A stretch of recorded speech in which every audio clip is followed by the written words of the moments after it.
Hey there, welcome back to the channel. I'm working on, obviously, a 1974 Dodge Power Wagon. Anybody can tell that looking at it, right?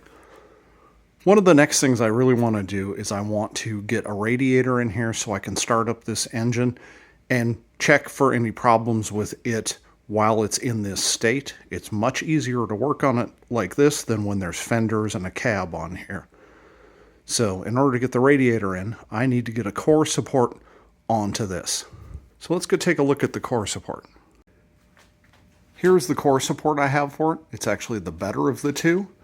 It looks all gray because I actually had it bead blasted. One of the problems with all of the ones that I've seen tends to be right here. And this is on the passenger side. They tend to just rot out. One of the two vehicles that I had, the original one that was on the 74 frame, this was just completely gone. Basically, it was, I think, just this top piece here, but the bottom piece had completely rusted away.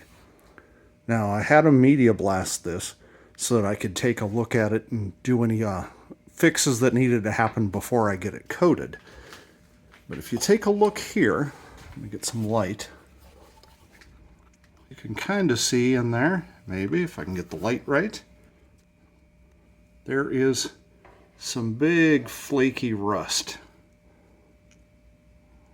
So even still there's a problem. And that's just a result of dirt and moisture getting in between here because they didn't seal it well at the factory. So you get dirt and things like that get in between there, hold in moisture, and then that causes it to rust, and then the rust flakes off and it pushes these apart because rust is bigger as a molecule than just iron or steel. So what's happening is it rusts and that pushes it apart and causes this separation. Now I can't just coat it because, well, that's going to continue to be a problem. It would be difficult to get rust converter or anything up in there to protect that. And it rusts somewhere down to right around in here. It's separated for a good amount of it still, but really where the rust begins is somewhere right around here. So I think what I'm going to have to do is I'm going to probably cut right across here, just this top piece, not this piece. And it's got at least one spot weld up here holding it together. And then I'm going to take the whole thing, fold it open so that I can clean that really well. Then fold it back, patch the weld or the cut, weld it back together and grind it, and then pull this together and either, plug weld several spots or maybe even just weld the entire edge down. I don't know yet, but I have to do something to address it because there's no point in coating this and putting it on and then just having this whole thing rust out to crap for me, in a few years anyway. So that is the task of the day. Let's get started.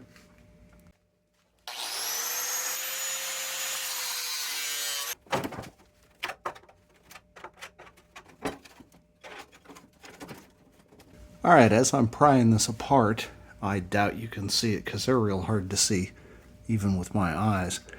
Looks like there's a weld there, there,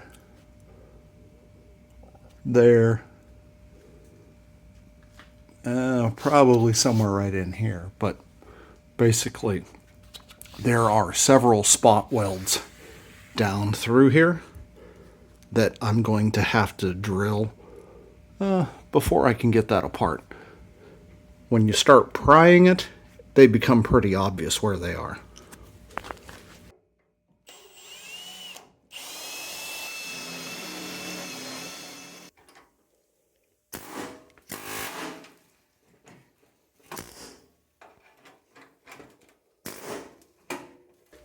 I didn't even have to drill those. I just went up and popped the rest of them with that air hammer, so no need to actually drill those.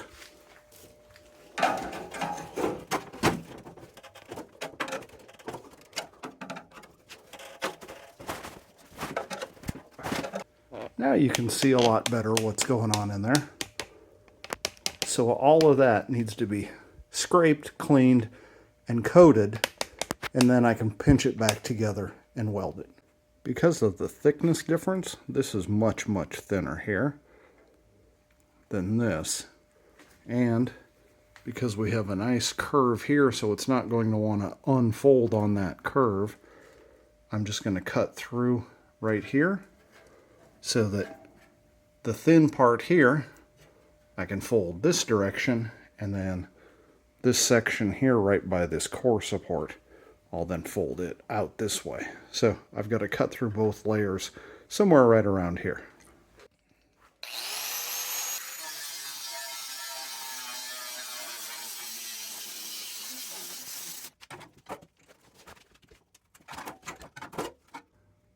There we go.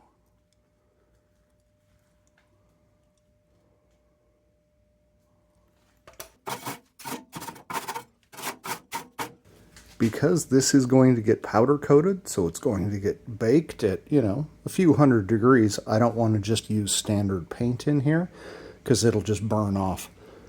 So I'm going to use some high heat primer and paint for it.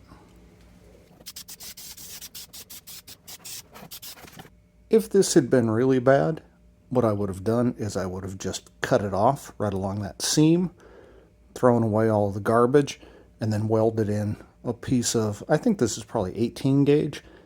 At any rate, I would have welded in something like that, just so that it hung past here, then scribed it, cut those notches, drilled the holes. Just basically replaced the whole thing.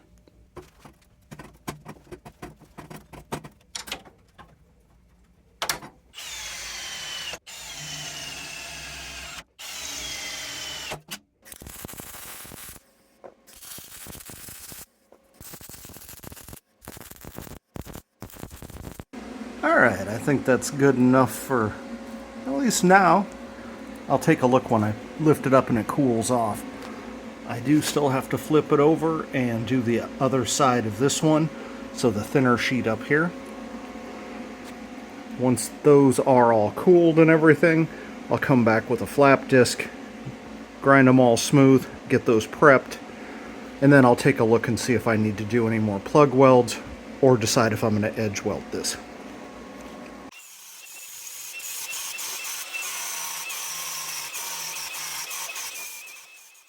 Alright, I'm going to call this good enough. Now, if you were a perfectionist, you'd probably go even further. And you can still see where the weld was there, and definitely see it here. But the thing to remember is, from about here to here, this is going to be sitting on frame. And then from here out, the inner fender well bolts to this. So all of this is going to be covered. None of it's going to be visible. It's a different texture as well, but before they powder coat this, this will get media blasted again, so the texture probably will look very, very similar. You'll be able to tell the difference between the two once coated, but again, it's going to be completely covered, so not going to be able to see it, so I'm not too worried about it. So I'll take this over to the powder coat, get it done. Otherwise, that's it for this one. Well, I got it back before I produced the video, so I can at least show you how it turned out. You can see, again, that line is still there. You can see where a couple of the plug welds are. But generally speaking, it looks really good. And again, this will be down, so I'm not too worried about it. That's all I got for you. Thanks for watching.